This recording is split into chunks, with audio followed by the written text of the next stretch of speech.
السلام علیکم ناظرین محترم، ہمارا آج کا موضوع ہے صحرائی قافلہ۔ عرب کے ایک صحرا میں ایک بہت بڑا قافلہ راہ پیماں تھا کہ اچانک اس قافلے کا پانی ختم ہو گیا۔ اس قافلے میں بچے، بوڑھے، نوجوان اور مرد و عورتیں سب ہی تھے۔ پیاس کے مارے سب کا برا حال تھا اور دور دور تک پانی ان کے پاس ایک قطرہ تک نہ رہا۔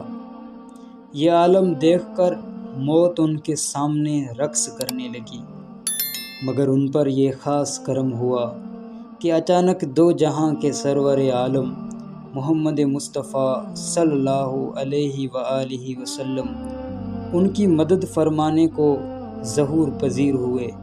حضور کو دیکھ کر سب کی جان میں جان آ گئی اور سب حضور مجتبیٰ صلی اللہ علیہ وسلم کے گرد جمع ہو گئے۔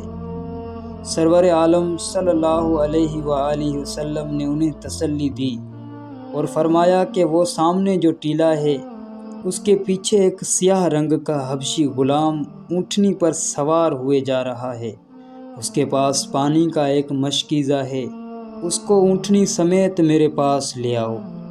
چنانچہ کچھ آدمی ٹیلے کے اس پار گئے تو دیکھا کہ واقعی ایک اونٹنی پر سوار حبشی جا رہا ہے۔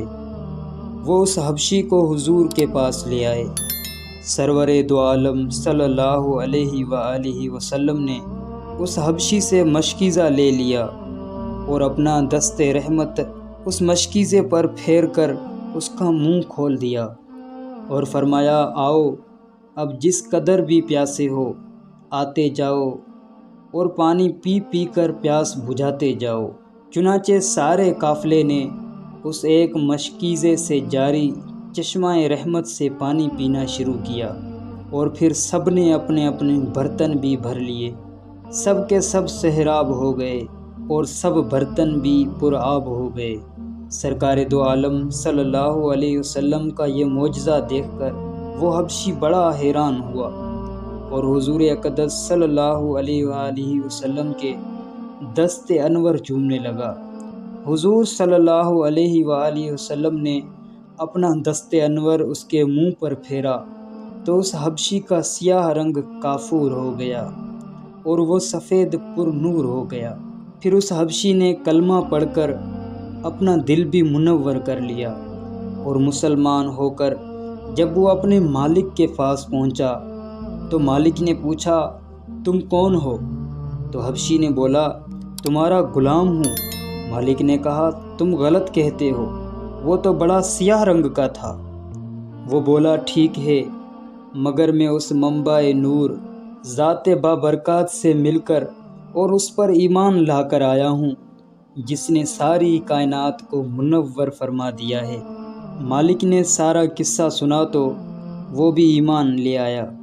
عزیز و دوستو، ہمارے حضور سرور عالم صلی اللہ علیہ وسلم باذن اللہ دو جہان کے فریاد رس ہیں اور مصیبت کے وقت مدد فرمانے والے ہیں۔ پھر کوئی شخص یوں کہے کہ حضور کسی کی مدد نہیں فرما سکتے اور کسی کی فریاد نہیں سنتے تو وہ کس قدر جاہل اور بے خبر ہے۔ بس اپنا عقیدہ یہ رکھنا چاہیے کہ فریاد امتی جو کرے حال زار کی، فریاد امتی جو کرے حال زار کی، ممکن نہیں کہ خیر البشر کو خبر نہ ہو۔ عزیز و دوستو، اللہ جل شانہ سے دعا ہے کہ ہمیں پیارے رسول صلی اللہ علیہ وآلہ وسلم کی محبت عطا فرمائے اور ہمارے سینوں کو ان کی محبتوں کا خزینہ بنائے۔